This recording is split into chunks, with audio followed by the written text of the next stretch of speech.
So today we will discuss about why power electronics needed. So why power electronics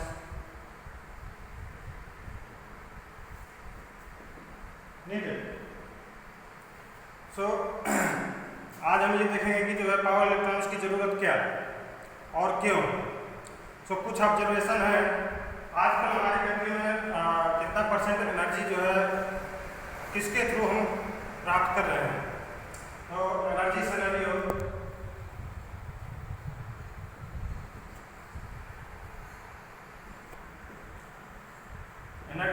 क्या है अपने country में. जो 87% एनर्जी हम प्राप्त करते हैं वो हम फॉसिल फ्यूल से करते हैं. Fossil fuel and in which 70% energy we get through thermal plant and remaining 6% we get through nuclear energy.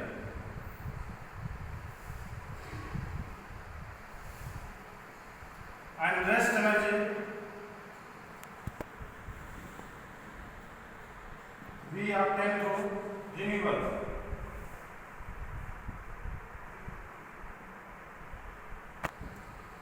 So basically जो हम एनर्जी हम प्राप्त कर रहे हैं वो 70% हम थर्मल पावर प्लांट से हम प्राप्त करते हैं. तो इसमें जो कोयले की जो आवश्यकता होती है तो हम देखते हैं कि कैसे जो है जैसे हमने फ्यूल लिया और फ्यूल को हमने टरबाइन के थ्रू जाने दिया, फिर इसको पास किया जनरेटर से,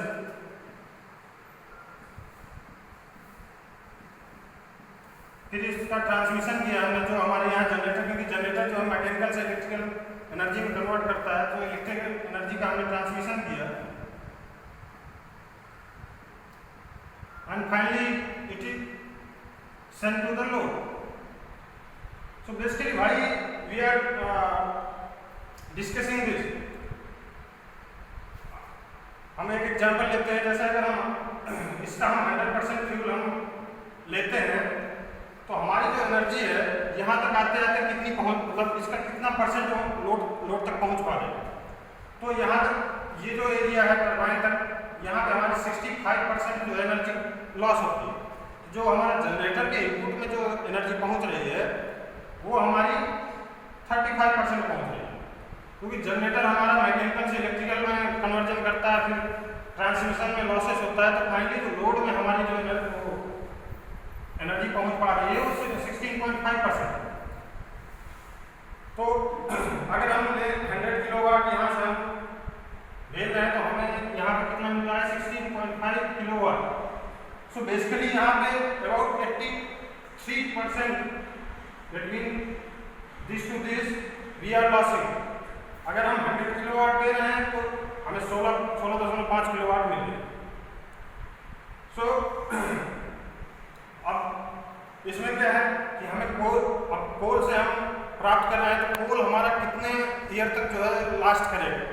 सो there are some fuels like we are seeing here expected load.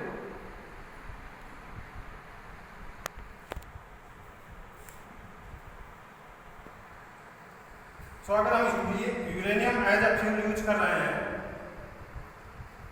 तो वो केवल 50 इयर्स तक लास्ट करने वाला है. अगर हम oil as a fuel use कर रहे हैं तो वो 100 इयर्स जो है लास्ट करने वाला है. अगर हम नेचुरल गैस अगर हम यूज कर रहे हैं वो हमारा 150 इयर्स लास्ट करने वाला. अगर हम कोल यूज कर रहे हैं तो वो हमारा 200 इयर्स लास्ट करने वाला. तो हमारे दिमाग में ये क्वेश्चन उठता है कि अब 200 साल बाद क्या होगा.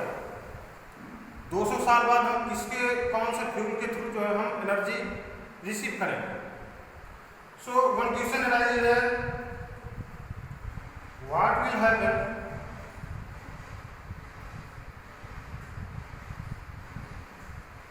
आफ्टर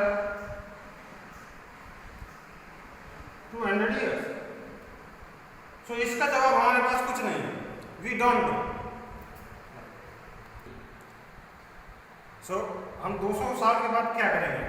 सो इसके कुछ उपाय हैं, जैसे हम कुछ मेथड अप्लाई करेंगे, जैसे इफिशियंसी हम इंक्रीज करेंगे, कन्वर्जन इफिशियंसी इंक्रीज करेंगे, और रिन्यूएबल एनर्जी का रिसोर्स जो हमारा परसेंटेज हम प्राप्त कर रहे हैं उसको हम बढ़ाएंगे।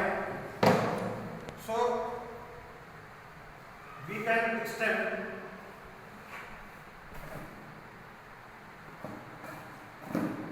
extend by this period.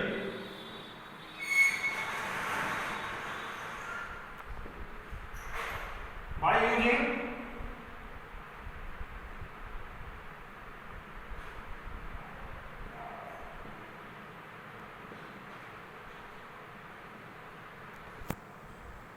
efficiently use and improve the conversion efficiency.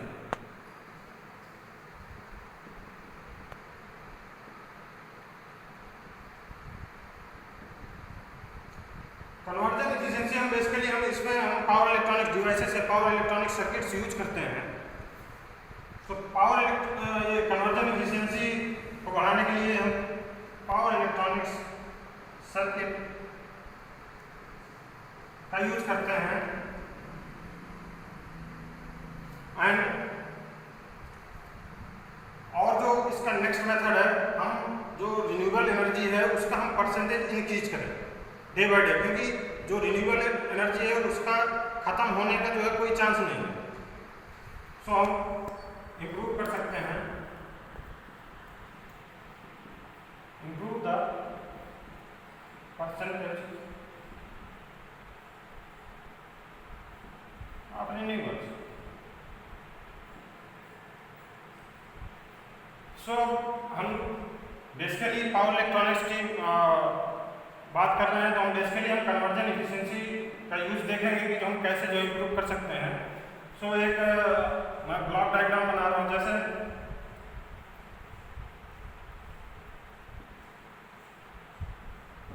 और इस ब्लॉक के अंदर हमारा लाइक फ्यूल्स हो गया और जनरेटर हो गया, टरबाइन हो गया।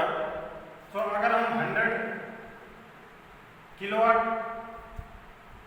सोर्स में दे रहे हैं तो लोड में हमें 16.5 किलोवाट मिल रहा है, तो मतलब हमारा जो है 84% लॉस हो रहा है। तो रेशियो जो हुआ हमारा 6:1। सो 6:1 का हो गया। सो बेसिकली क्या होता है कि जैसे हम कहते हैं कि फ्रंट बेसिकली हमारा जो लॉस हो रहा है फ्रंट साइड हो रहा है, तो हम लेकिन बेसिकली हम क्या कहते हैं कि हमारा जो लोड है जैसे मशीन है उसको उसकी इफिशियंसी हम हाईएस्ट करते हैं। तो हम ऐसा क्यों नहीं सोचते हैं कि हम फ्रंट एंड में जो लॉसेस हैं उसको कम करें, रादर देन हम कहते हैं कि मशीन है जो हम लोड है यूज कर रहे हैं उसकी इफिशियंसी ज़्यादा रखते हैं। तो एक देखते हैं, अगर हम लोड साइड अगर हम 1 किलोवाट अगर हम सेव करने की कोशिश करते हैं, अगर हम 1 किलोवाट अगर सेव करते हैं तो यहाँ पे जो हम सेव करेंगे 6 किलोवाट सेव करेंगे।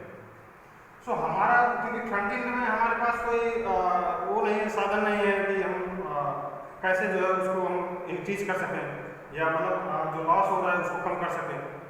सो हम by using power electronic circuit we can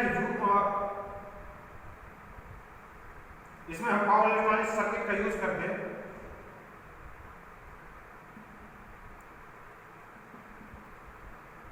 करके हम यहाँ पे अगर हम 1 किलोवाट अगर पावर सेव करने की कोशिश करते हैं तो हमारा फाइनली जो हम सोर्स में जो हम कोयला या जो भी फ्यूल हम दे रहे हैं कि जो है उससे हमारा 1 किलोवाट मिल रहा है, तो हम अगर 1 किलोवाट अगर हम सेव कर रहे हैं तो यहाँ पे हमें 6 किलोवाट के बराबर जो है एनर्जी हमें सेव हो जाएगी।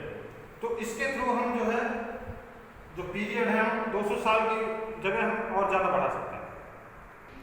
सो हम पावर इलेक्ट्रॉनिक सर्किट का यूज कर जो हमारा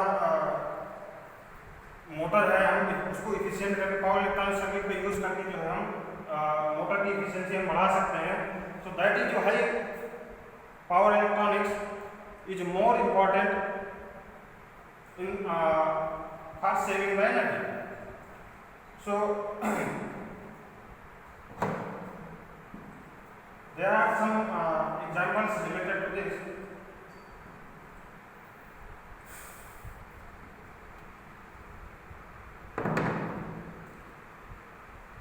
There is one example of DC machine.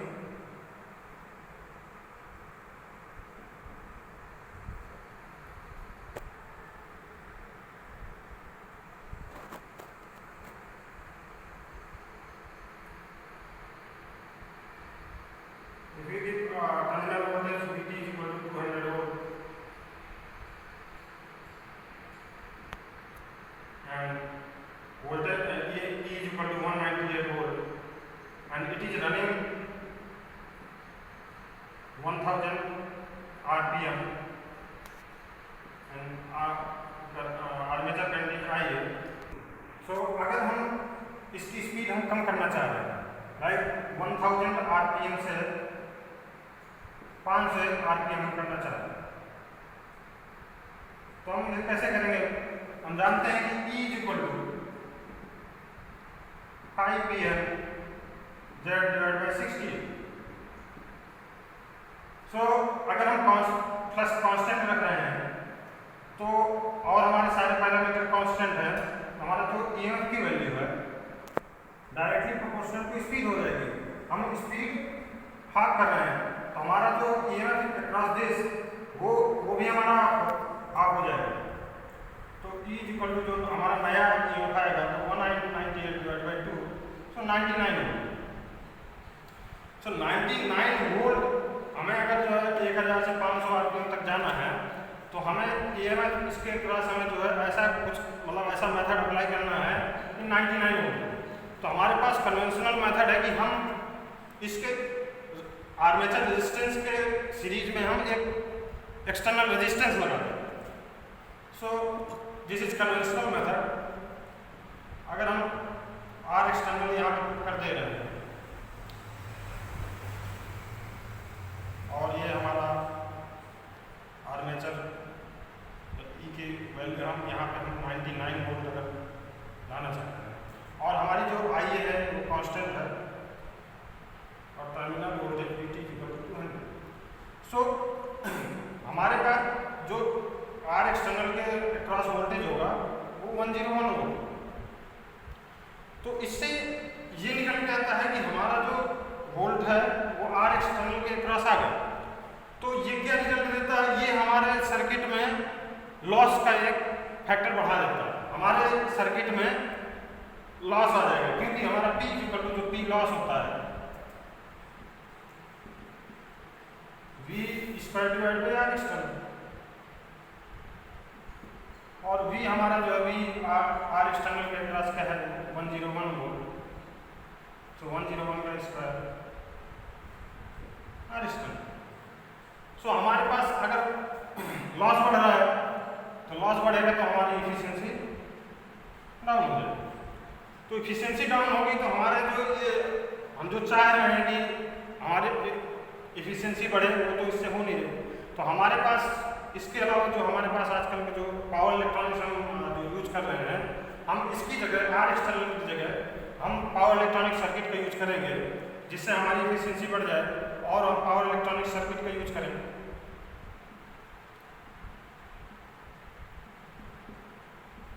Like अगर हम स्विच यूज करते हैं तो स्विच अगर हम इसकी जगह यूज करें तो स्विच का हमें पता है कि हमारा जो ऑन स्टेट लॉस है तो बहुत कम होते हैं, मिनिमम लॉस होता है। तो हमारा लॉस जो क्या हो जाएगा? लॉस हमारा पावर इलेक्ट्रॉनिक्स का जो आर एक्सटर्नल के पास हमारा लॉस इतना हो रहा था तो अब हमारा जो लॉस होगा वो मिनिमम होगा। लॉस हमारा क्या हो जाएगा? मिनिमम हो जाएगा। तो अगर हमारा लॉस मिनिमम हो गया तो इफिशियंसी हमारी इंक्रीज हो जाएगी।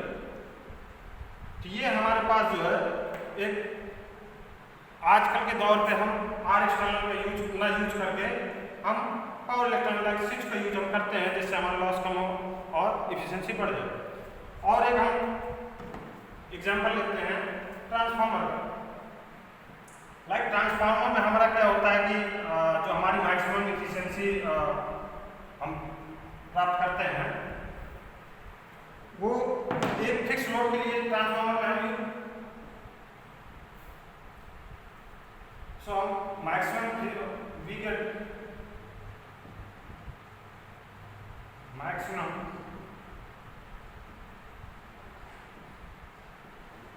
efficiency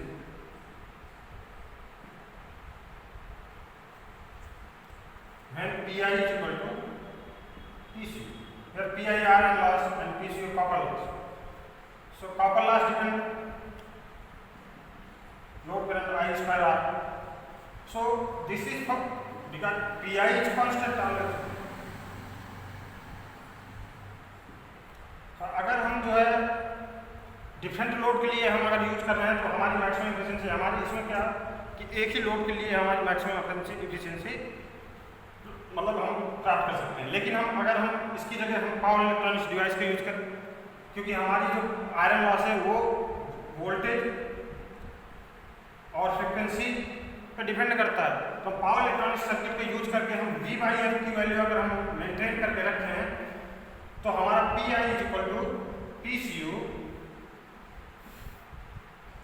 हम अदर लोड के लिए भी निकाल सकते हैं। मतलब अगर हम पावर इलेक्ट्रॉनिक सर्किट का यूज करें तो हम जो मैक्सिमम इफिशिएंसी हम लेना चाह रहे हैं तो हम हर लोड के लिए ले सकते हैं। लेकिन अगर हम पावर इलेक्ट्रॉनिक सर्किट का यूज नहीं कर रहे हैं तो हम केवल जो है एक ही लोड के लिए मैक्सिमम इफिशिएंसी ले सकते हैं। So that is why we go for power electronics. So these are some examples. So हम पावर इलेक्ट्रॉनिक सर्किट का यूज करके जो है हम इस कंक्लूजन हमारा ये निकलता है, कंक्लूजन हम निकलता है। So in order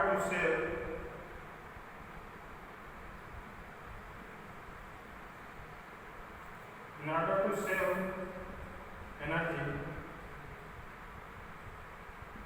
there must be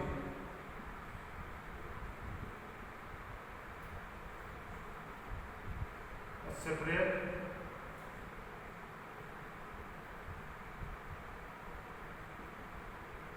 power processing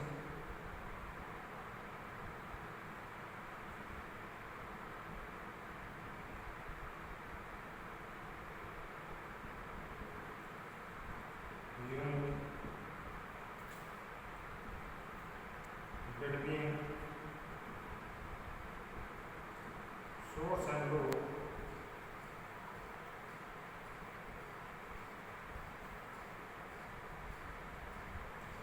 which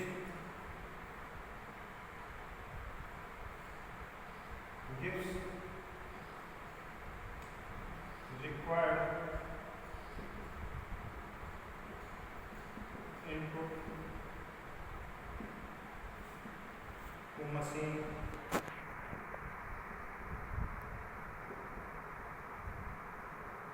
to increase efficiency. तो कंक्लूजन हम यहाँ से निकालते हैं कि पावर इलेक्ट्रॉनिक सर्किट अगर हम यूज कर रहे हैं तो उससे हमारा एनर्जी सेव हो रहा है। सोर्स अगर हम पावर इलेक्ट्रॉनिक्स यूज कर रहे हैं बिटवीन सोर्स एंड लोड के, so there must be a separate power processing unit between source and load in order which gives required input to machine to increase the efficiency. सो हमें एक हमारे जो power electronics basically definition ही बन जाती है कि जो power electronics is a technology which converts which means control the energy to flow between source and load. So this is the basically technology between source and load which we put between source and load. So we see the next. What are the advantages?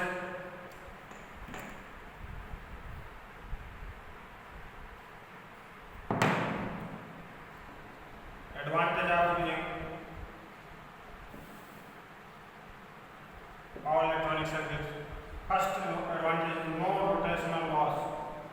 इसमें क्योंकि ये static device होती है तो rotational loss हमारा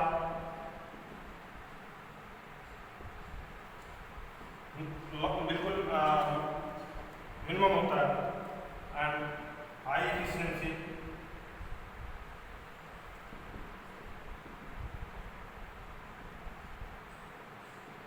और heat sink की requirement हमारी कम हो जाती है, टेम्परेचर हमारा कम होता है। हीट सिंक की requirement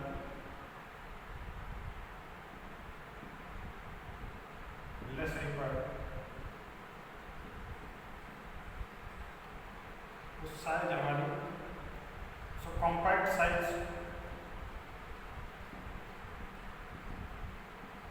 these are the advantage, but beside advantage there is one disadvantage which is more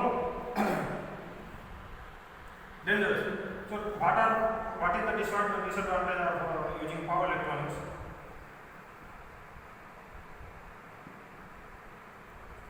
Main disadvantage is harmonics.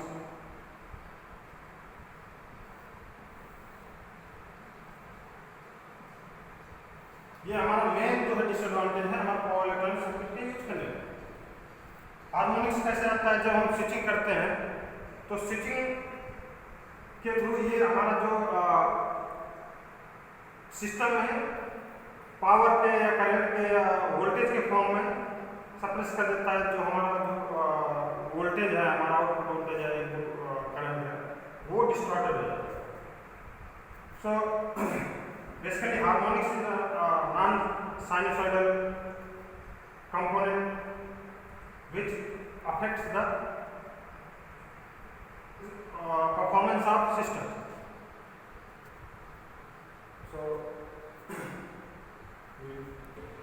So basically why harmonics is undesirable. So we will see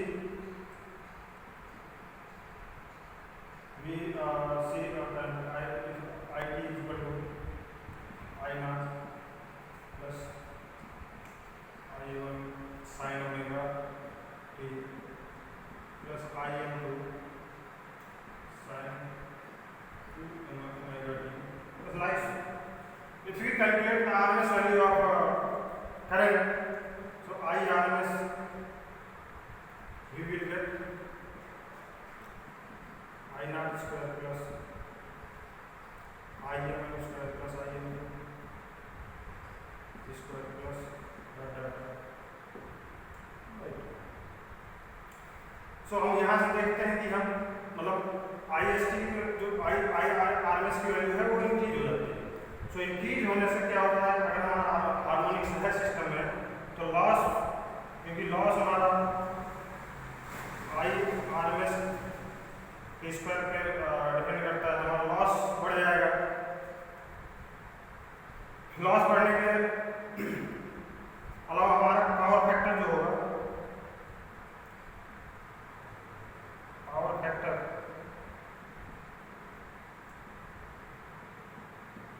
decrease हो जाएगा। तो P equal to B I cos phi। So अगर हमारा I RMS बढ़ रहा है तो हमारा पावर फैक्टर क्या होगा। सो these are the disadvantages of harmonics when it is in the system. So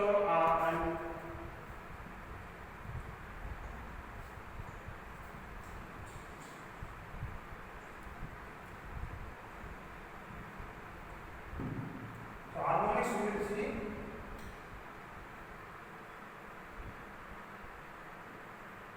harmonic it is in the DC system.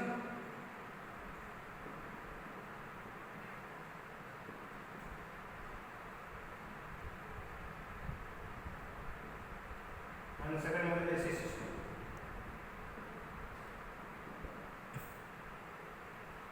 So DC system, like when we use rectifier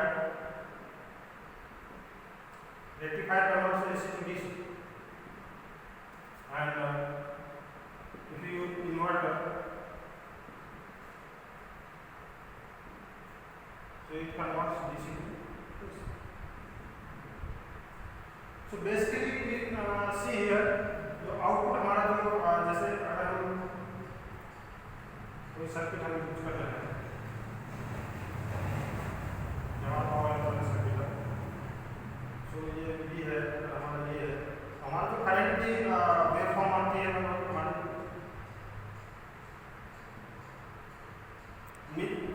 non sinusoidal but periodic आती है। तो periodic तो आती है लेकिन non sinusoidal, और जो हमारा वोल्टेज है वो हमारा साइनसॉइडल होता है। लेकिन बेसिकली अब ये नॉन साइनसॉइडल क्यों आ रहा है, क्योंकि इसमें हार्मोनिक्स ऐड है। तो हार्मोनिक्स की वजह से जो है ये हमारा साइनसॉइडल नहीं आता। So DC system harmonic due to harmonic waveform distortion. So this is the topic.